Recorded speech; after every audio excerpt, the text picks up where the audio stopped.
Hola, ¿qué tal? Soy Raúl RR. Bienvenidos a este espacio de la Agenda ONU 2030. Me encuentro aquí en la tierra del Mayab, que es también, lamentablemente, la tierra que registra más índices de suicidio y de tentativa de suicidio juvenil.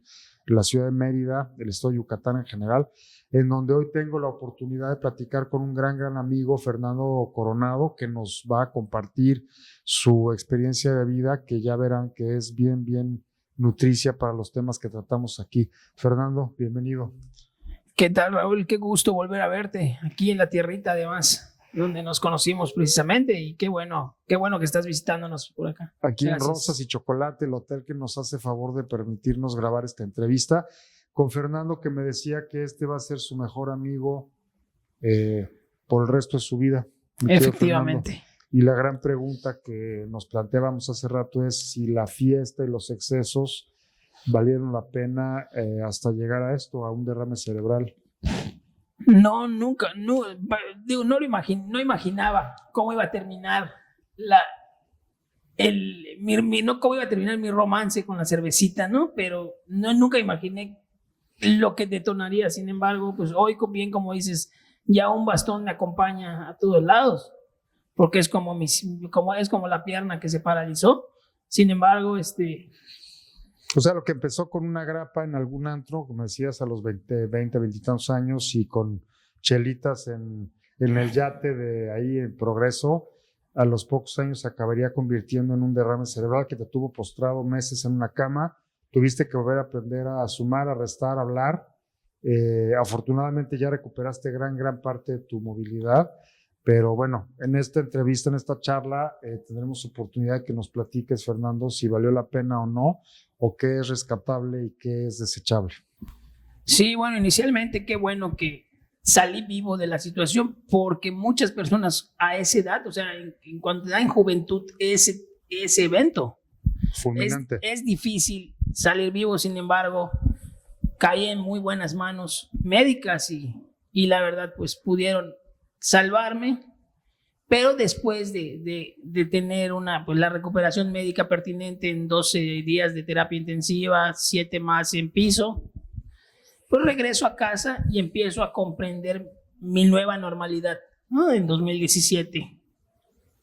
Eres comunicólogo, has trabajado en el sector público, tienes una agencia de noticias y estás por publicar un libro sobre tu experiencia personal. Y algo de lo más rico de este testimonio es justamente compartir qué lleva a un chavo de 31 años a terminar con un derrame cerebral postrado en una cama, que en tu caso, como dices, afortunadamente resultó que los médicos y tu tenacidad te sacaron adelante, pero que vivirás acompañado de un bastón por mucho tiempo, ¿no? ¿Qué lleva a un joven a ese cuadro tan dramático? Pues realmente pues, llevaba una vida sin la discapacidad laboral, con mucho estrés. Lo normal, pues a la edad entre mis 20 y la llegada a mis 30, pues la verdad, pues tuve una buena diversión, efímera diversión en ese momento, que hoy ya lo entiendo. Sin embargo, no sabía en qué iba a terminar aquella primera copa. La verdad no me imaginaba yo los estragos que te pueden llevar. ¿La fiesta valió la pena? No, definitivamente no. Te puedo decir, hoy no. Hoy me sirve lo que he aprendido a través de este proceso. Precisamente por eso sané a través de este texto del que comentas, porque lo necesitaba, ¿no? Necesitaba hacer algo con lo que sucedió. No es que sucede ya, sino que yo necesitaba sanarme de esta manera. Estábamos platicando ahorita, empezó como un sueño, se convirtió en pesadilla y ahorita es esperanza, ¿no? Esta historia tuya, este sueño, ¿cómo empezó? ¿Recuerdas? Me decías, ¿recuerdas el primer consumo, el primer día en el que te ofrecieron la sustancia que al cabo de 11 años te llevaría a un derrame cerebral, ¿no? Sí, lo que pasa en el sentido del alcohol, que como es una droga legal, Pues la normalizamos muy jóvenes. En mi caso la normalicé muy joven. Yo creo que mi primer contacto con el alcohol habrá sido a los 14 años. Sin embargo, pues crees que es parte de la diversión, de este encajar y, ay, sí, una cervecita y esto. Pero no te das cuenta que te estás destruyendo poco a poco, porque de ahí brinqué a sustancias más fuertes, que es lo que ya no... O sea, una persona que consume como yo consumía, controla muy poco de sus emociones, por eso consume de esa manera. Los grupos de autoayuda dicen, de hecho, ¿no?, que el consumo de sustancias es apenas la punta del iceberg de problemas más profundos, ¿no? Efectivamente, claro que si a mí me decían en actividad, oye, Fer, no lo hagas, pues yo iba a decir, no, pues estás loco, si esto está delicioso, si esto está padrísimo, porque me hacían olvidarme justo de lo que comentas, de esas emociones que me laceraban en ese momento, porque yo no entendía si, o sea, el cuarto oscuro de las emociones existe, pero eres tan soberbio, tan egocéntrico, que es muy difícil llegar con alguien y decirle, oye, me siento mal. Bueno, tan soberbio, egocéntrico o tan ignorantes, porque no nos enseñan a atender nuestra vida espiritual, nuestra vida emocional, ¿no? No espiritual, eso viene después, pero no nos enseñan a atender nuestra vida emocional. Entonces vamos como una pipa con la mecha prendida y no sabemos en dónde va a acabar, ¿no? Hasta que nos capacitan para atender nuestra vida emocional, ¿no? Que es un poco lo que me decías que has aprendido en los grupos de autoayuda. Sí, claro, o sea, de entrada, pues uno no sabe que hasta dónde te puede llevar este consumo cotidiano de alcohol y posteriormente sustancias más fuertes, ¿no? Me decías tú que estabas un domingo en Progreso, supongo. ¿Dónde estabas? ¿En el yate? Sí, aquí ya ves que la costa está muy cercana. En la costa yucateca estabas un domingo, en la lanchita, después de 4 días de fiesta o 5 días. Sí, efectivamente. En el yate. Y el lunes en la mañana, a mediodía, ya estabas en terapia intensiva con un derrame cerebral severo. Efectivamente, o sea, así de rápido es el cambio, ¿no? A veces hay situaciones donde hay avisos o hay la oportunidad de que te diga, o sea, digo, el enfermo de adicciones sabe que no está consumiendo normal, se da cuenta, pero está en consumo. Es muy difícil aceptar la enfermedad si no pasa algo tan dramático. Justo es lo que me encantaría transmitir, ¿no? O sea, no hay necesidad, es innecesario este sufrimiento. Los alcohólicos dicen, ¿no? Los alcohólicos anónimos dicen que de ti depende el fondo de sufrimiento que sea suficiente para reaccionar, ¿no? Hay gente que necesita un susto para reaccionar y otros necesitan terminar con la pierna amputada, ¿no? Para reaccionar, o gente que se sigue derecho hasta el cementerio sin reaccionar, ¿no? Claro, evidentemente hay una parte muy interesante justo de lo que cogen los grupos de autoayuda, donde dicen que la obsesión del enfermo es sutilmente intensa. Es tan persistente que te persigue hasta el grado de la locura o la muerte. O la cárcel. Me decías que acabó consumiendo, valga la redundancia, el 70% de tu salario, de tus ingresos mensuales se iban en la droga, en las sustancias. Efectivamente. ¿Qué le dirías hoy a esta persona que en aquel momento, a los 20 años de edad, te ofreció la primera bolsita en un antro?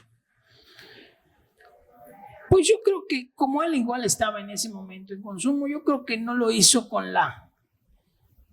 tal vez él tenía el control, pero hay gente que se descontrola y es precisamente lo que tendríamos que atender. Ayer hablábamos un poco de lo que se arrastra previo, o sea, lo último, digamos que lo último es el consumo en realidad. Así es. Pero ¿por qué si tengo un buen empleo? ¿Por qué si tengo una buena educación? ¿Por qué si tengo valores? Llego a un consumo destructivo. ¿Por qué? Entonces, ¿Por qué lo hace uno? Yo te voy a comentar que estaba joven y empecé a idealizar dinero, mujeres, la fiesta. Son momentos efímeros. Me decías ahorita, te recordaba ahorita que decías que a los 35 años por ahí de edad, 34, el gobierno te ofreció indemnizarte como media pensión, ¿por qué era? Pensión, media pensión. Media Así. pensión por incapacidad. Efectivamente. Entonces, cuando los chavos, ¿no? O todos en algún momento decimos que, pues que no va a pasar nada y que estás en la edad para divertirte, nunca piensas que antes de los 35 vas a acabar con una media pensión por incapacidad debido directamente al consumo, ¿no? Pero toma en cuenta, Raúl, que yo tuve esa oportunidad, ya había yo estudiado, ya tenía yo unos ingresos considerables. Y no es así la vida de cualquiera. O sea, tú el que ves en la banqueta tirado, un día tuvo una oficina, un día tuvo algo. O sea, empiezas con poco, ¿me entiendes? Empiezas con Claro. esta caguamita. Claro, No empiezas consumiendo como terminé, Las como grandes terminó un ligas, servidor. ¿no? Ajá. Entonces, o sea, el que ves hoy tirado y le dices te por 8, no comenzó así, amigo. Es un proceso también. Progresivo. Efectivamente, la enfermedad es progresiva. ¿Y de dónde me decías tú ahorita algo que me encantó, el tema del optimismo? Le preguntaba yo a Fernando si es optimista o pesimista, ¿no? En este contexto de un derrame cerebral y la recuperación y tal. ¿De dónde sacas tú fuerzas para el optimismo? ¿Por qué te defines como optimista? Me empecé a querer. Allá descubrí, Raúl, que para empezar tenía muy poco valor hacia mí mismo y por eso consumía de esa manera. O sea, Puta, pues, qué fuerte descubrimiento, ¿no? Había A los 30 poco. y tantos, ¿no? Había tan poco amor hacia mí que te estás suicidando sin querer. Me hablabas del suicidio y me dijiste algo bien interesante, que culturalmente incluso hay una diosa maya del suicidio. Efectivamente. ¿Cómo era? Ishtar. Ishtar. Por favor, recuérdame, platícanos de que la gente se va al campo por... Bueno, sí, supuesto. El contexto es como, va muy relacionado igual a las adicciones, ¿no? Cuando estás muy ebrio, pues salen los campesinos o en las zonas rurales y ves a una mujer muy hermosa y esta mujer te induce al campo y por eso aparecían los cuerpos colgados en árboles. Porque esta diosa los inducía a suicidarse durante el consumo. Ajá, o sea, estando ya alcoholizados, ¿no? Entonces, es todo un contexto. Sin embargo, todo esto, Raúl, pues me voy dando cuenta que el vacío existencial que existía conmigo, ese vacío tan terrible que uno no entiende por qué lo está viviendo. Sí, el no pertenecer, el que te da ansiedad del futuro, te deprime el pasado, te neurotiza el presente. Te incomoda, ¿no? El presente, efectivamente. Entonces, obviamente, si no estás en armonía contigo, no vas a estar en armonía ni con nadie, ni con nadie. Entonces, o sea, quieres trabajo, quieres dinero, pero no quieres trabajar.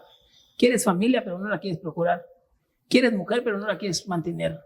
Entonces, sí, quieres todos los derechos y ninguna obligación, claro. Entonces, quieres de todo, pero no entiendes que hay reglas para mantener tu vida en tranquilidad. Los grupos de autoayuda tienen esta maravilla de que justamente comparte la gente su fondo de sufrimiento, se lo levanta y lo muestra al que llega para que el otro se evite de 10 a 15 años de sufrimiento, dicen, ¿no? El puente de comprensión. El puente de comprensión, sí, de mira lo que estás haciendo, yo lo hice y mira lo que me pasó, ¿no? Me decías algo muy, muy, muy interesante, que de alguna manera con esta experiencia del derrame cerebral a los 31 años de edad, tu código de valores se transformó y ya el dinero, la fama, el poder, las mujeres, la fiesta, dejaron de ser tus dioses. ¿Qué lo sustituye hoy? Mira, tuve la oportunidad de estar enfrente de un foro como de 600 alumnos aproximadamente y yo no había sentido, no había vuelto a sentir ese grado de felicidad. Entonces, cuando salgo al escenario, porque iba yo a hablar de mi situación, y veo que la gente está interesada en el tema, me había antecedido un chavo igual que había contado parte, era un foro precisamente de estos temas, ¿no? Y cuando salgo y veo que le toman importancia a lo que digo y cuando me bajo del escenario, oye, ¿cómo? Y me doy cuenta que mi problemática no es solo mía, era una problemática que está viviendo la juventud y está viviendo la sociedad en este momento. Entonces empiezo a comprender que lo que viví servía para algo. Y entonces tu código de valores hoy es ¿cuál sería, digamos, el nuevo código de valores que te queda después de esta experiencia de vida? Mira, primero, ¿A qué le das prioridad hoy? Hoy, si alguien necesita mi ayuda en estos temas, es lo principal para mí. O sea, mi familia hoy entiende que si necesito pasar el mensaje antes que una fiesta familiar, que una boda de mis hermanos, voy a estar primero pasando el mensaje. Y después eso, porque estoy muy agradecido con lo que me regaló. El infierno que se vive pensando que eres feliz en el consumo no tiene comparación Por a un eso, día de sobriedad. Los adictos en recuperación en los grupos hablan mucho esto de que no cambiaría el mejor día de mi consumo por el peor día de mi sobriedad, ¿no? Algo así dice, Efectivamente, ¿no? es así, es justo así. De todos los amigos con los que hacías estos desmadres, ¿cuántos dices que te quedaron? Pues muy pocos, unos porque pues no tienen de otra. Unos porque yo decidí alejarme, porque pues empiezas acá. Crecer incomoda a otros porque no quieren que les digas. O sea, yo buscaba estos focos tóxicos porque no me gustaba que me dijeran estás mal. Mucha gente me dijo estás mal, pero me incomodaba que me lo dijeran. Entonces buscas el foco tóxico donde ya nadie te diga estás mal. Entonces tienes que estar en los grupos donde todo el mundo está haciendo lo mismo. Claro, claro. Pero no quiere decir que esté bien. Pero digamos, al final del camino cambia tu grupo de interés, pero aquí lo rescatable es que esos amigos de fiesta, como todo mundo lo hemos constatado en nuestras propias historias, al final del camino no te siguen, no te acompañan cuando pasan estas cosas, ¿no? No, es muy poco. O sea, los que están los valoro mucho, y los que quisieron o decidieron hacerse un lado, pues también lo respeto y lo entiendo. Yo mismo me hice un lado de algunos con los que yo no es lo mismo. O sea, yo no puedo concebirme hoy creyendo que soy aquella persona, ¿me entiendes? Ya no soy aquella persona. Puedes incomodarte o no si ya no soy aquel Fernando de tu última fiesta. Claro, claro. Pero pues te puedo explicar por qué ya no soy ese Fernando como te lo estoy explicando ahorita. O sea, hay un proceso en donde no me interesa regresar a eso, ¿no? Oye, Fernando, y nos ven muchos chavos, ¿no? Gente joven. ¿Qué consejo podrías resumir? Si tuvieras la posibilidad de resumir en una frase o algún consejo, ¿qué dirías? En el contexto de que las adicciones propiciaron en la vida de Fernando un derrame cerebral que lo tiene, gracias a Dios. Hoy estás ya muy recuperado, pero tuviste parálisis de medio cuerpo. Tuviste que volver a aprender a sumar, a restar. La movilidad primaria la perdiste. ¿No estuviste en cama cuánto tiempo? ¿3 meses? ¿Cuánto fue? 6 meses. 6 meses. O sea, en ese contexto, ¿cuál sería, digamos, una de las moralejas que quisieras compartir? Pues lo principal es que descubrí que el cuarto oscuro de las emociones existe. Y por mucho que yo quiera continuar sin luz, hay un poder superior que me puede ayudar. Hay algo espiritual más allá de mí, que si yo permito que entre el modo espiritual correcto, donde ya no el dinero, las mujeres, la fiesta, que es todo ese efímero, todo se va a terminar. Lo único donde no te vas a sentir vacío es cuando encuentres ese grado espiritual de lo que quieras. Y al principio fueron mis grupos de autoayuda. Es bien importante aclarar que los grupos de autoayuda, por principio, no hablan de Dios, no son religiosos, hablan de espiritualidad. Sí, por eso dije el poder superior. ¿Verdad? Entendiendo que la espiritualidad no es religión necesariamente y que la espiritualidad más bien es una de nuestras 3 facetas, que somos mente, cuerpo y espíritu, ¿no? En esos términos, ¿no? Entendiendo la espiritualidad como voltear a ver nuestro ámbito, nuestra dimensión etérea, más allá del reloj o de la ropa que portemos, ¿no? Del coche que manejemos, ¿no? Claro, o sea, igual tu reloj te va a dar la hora, pero ¿para qué vas a utilizar esos minutos? Es lo importante. Claro. ¿Otra vez? ¿Tu reloj te va a dar la hora? Pero ¿para qué vas a utilizar esos minutos? Claro. ¿Y claro, en qué? Claro. O sea, a mí me encanta hoy ir a pasar el mensaje a diversos centros de tratamiento. Voy a cárceles, voy a psiquiátricos. O sea, ya mi estilo de vida ya es otro, pero ¿por qué es lo que me ayuda a mantenerme sobrio? Oye, Fernando, algo bien importante, decías, tu familia era una familia como muchas otras nuestras, ¿no? Con principios, te dieron educación, te dieron sustento, techo, ¿no? ¿Qué le podrías decir a los padres de chavos que hoy nos ven y dicen, oye, yo creo que le estoy dando a mi hijo o mi hija valores, principios, una buena educación y no quiero que termine en la adicción? ¿Qué consejo podrías darle a los padres que actúan bien de buena fe, pero que el hijo, los hijos acaban consumiendo, ¿no? Mis padres, por ejemplo, se sintieron muy culpables y yo les intentaba decir de todas maneras, no es culpa tuya, tomé mis decisiones. Y no es culpa de ellos, a final de cuentas. Sin embargo, hay que estar muy pendientes, círculos de amistades, preguntar a dónde estás yendo, de dónde vienes, por qué te sientes así, qué pasó aquí, qué pasó allá, por qué gritas. Para alguien que está en este proceso, ¿a dónde puede acudir? Que está en consumo. Pues hay muchos grupos los grupos de autoayuda, es lo primero, los que son de yo lo dirigiría a la Central Mexicana. De Alcohólicos Anónimos. Yo, o sea, es la oficial. Sí, es la porque oficial. Hay varios grupos que es, ¿no? Sí. La Central Mexicana. Legítimos y espurios.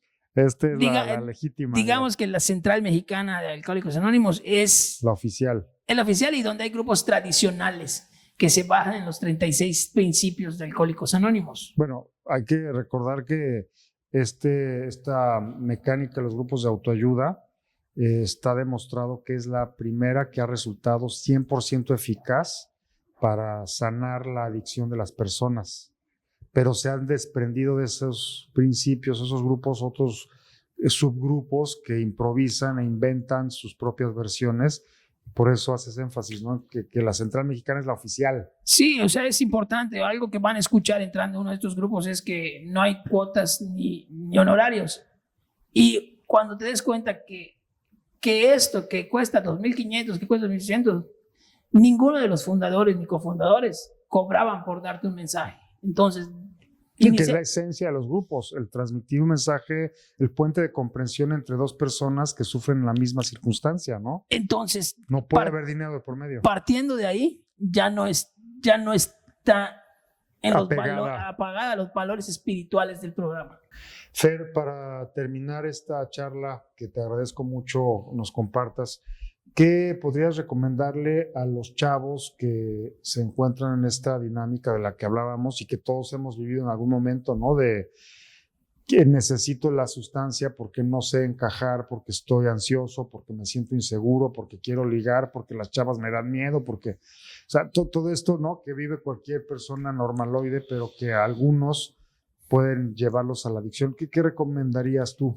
Es importante entender que si hoy crees que estás en la diversión porque crees que está en control, un día Fernando creyó que estaba en control y al final de cuentas, pues a mis 25, a mis 20, dije a mis 30 dejo de consumir, ¿no? A los 30 dije, bueno, a mis 35. El problema es que no llegaron los 35, a mis 31 años ya estaba yo en quirófano. Y todo ese grupo tumultuario de amigos, ¿no? Que decías que iban de antros, iban a pescar, iban al yate, se amanecían. Me decías que toda esa gran cantidad de decenas de personas a las que además les invitabas en muchos casos el consumo, ¿en dónde quedaron? Todo eso se pierde, y la gente pues ya que te sucede, pues va a caminar contigo, pero no va a caminar por ti. Entonces, todo el proceso doloroso de lo que te deja la adicción es muy personal.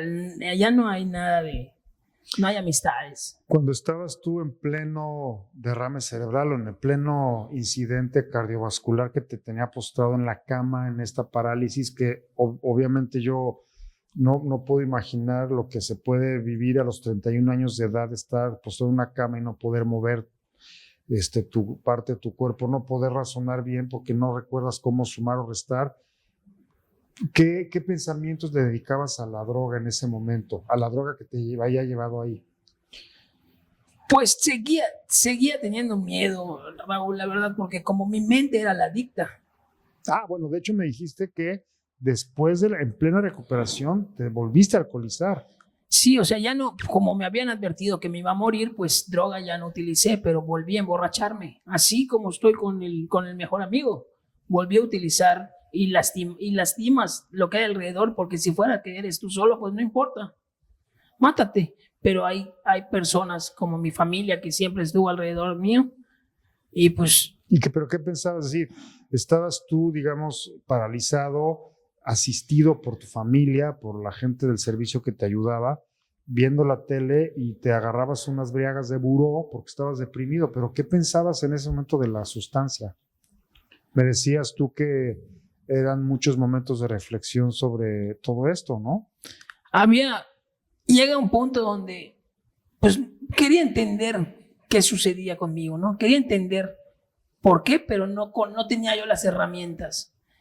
Hasta que llego a los grupos de autoayuda, empiezo a comprender que pues, soy alérgico, que hay una enfermedad.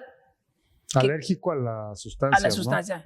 Que cada vez que yo haga contacto con, o sea, que ya soy un consumidor problema, entonces, cada vez que yo haga contacto con la sustancia, la que me hace daño. Regresas al mismo nivel que tenías al final.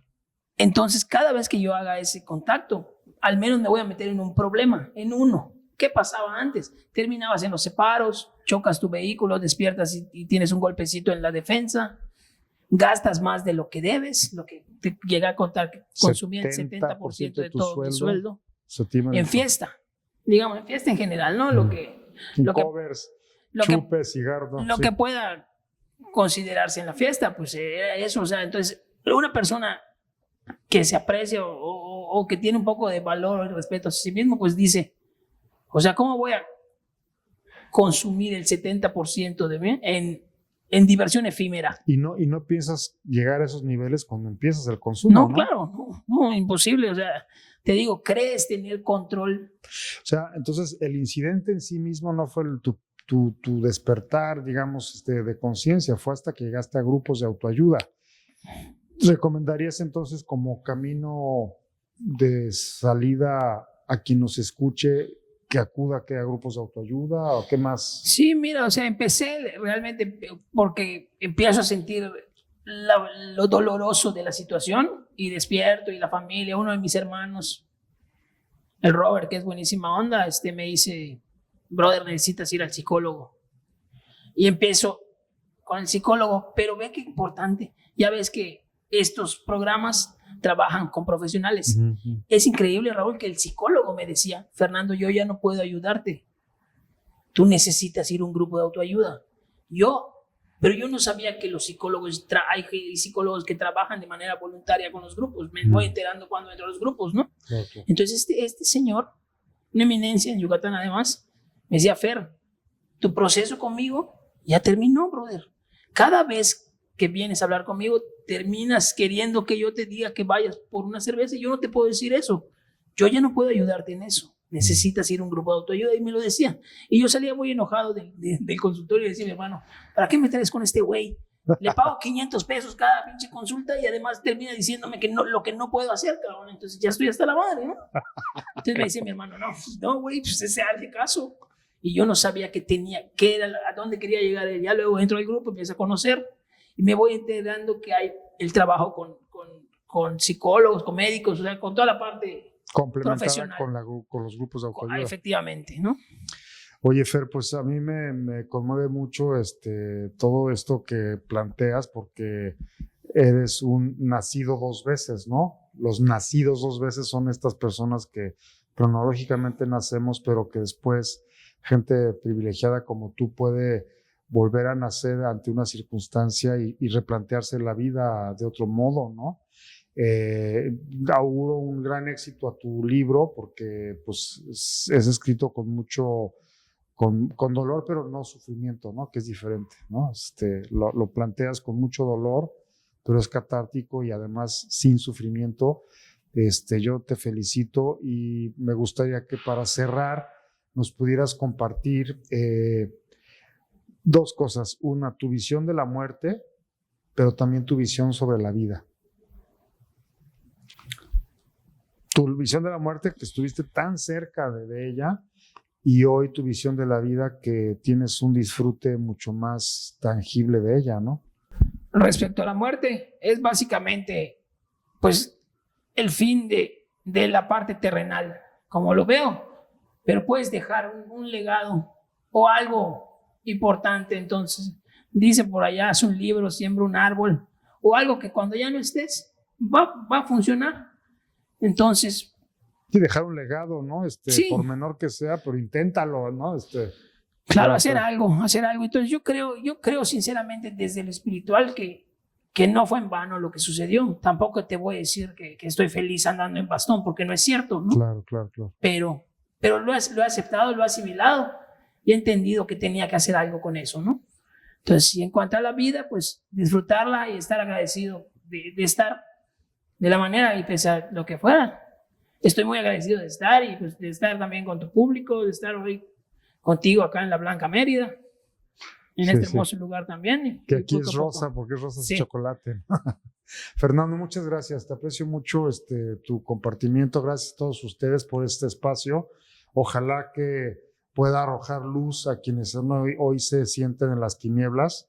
El mensaje siempre es de que todos podemos encontrar una salida a nuestros problemas. Y recuerden que el mundo se cambia desde adentro.